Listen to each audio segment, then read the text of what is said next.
जींद जिले के बिशनपुरा गांव में दिल दहला देने वाली घटना सामने आई है, जहां पर रात को सो रहे दंपति सहित उनकी बेटी अंजू पर तेज़धार हथियारों से हमला कर दिया गया। इस हमले में करण सिंह और उसकी पत्नी सुनीता की मौत हो गई, जबकि उनकी बेटी अंजू गंभीर रूप से घायल हो गई। घायल को उपचार के लिए रोहतक पीजीआई में दाखिल करवा गया है।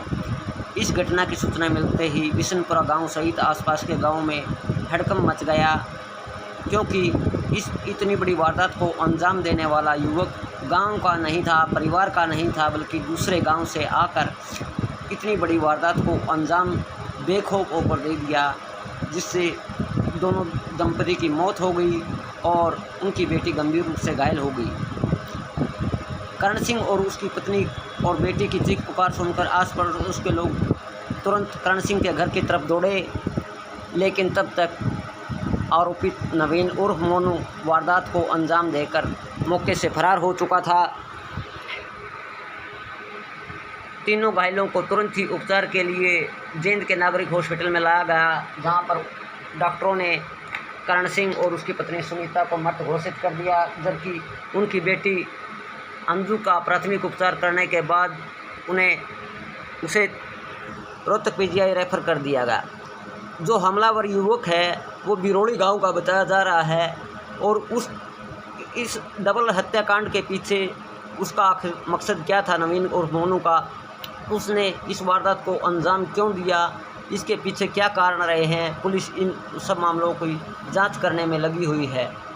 आखिरकार दूसरे गांव से जाकर रात के अंधेरे में इतनी बड़ी वारदात अपने आप में एक चिंता का विषय है। पुलिस मामले के हर पहलू को ध्यान में रखते हुए मामले की जांच कर रही है। पुलिस ने घटनास्थल से सबूत जुटाने के लिए फॉरेंसिक टीम को भी बुलाया है और शवों को कब्जे में लेकर जींद के नागरिक हॉस्पिटल के शवगृह में रखवा दिया है। पुलिस ग्रामीणों और करण सिंह के परिजनों के बयान दर्ज करने में लगे हुए हैं।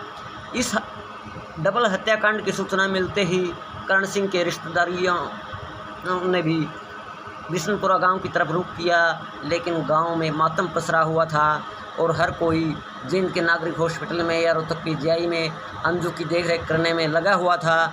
वो तुरंत वहां पर पहुंचे और इस शोक की घड़ी में, दुख की घड़ी में परिवार के साथ खड़े नजर आए।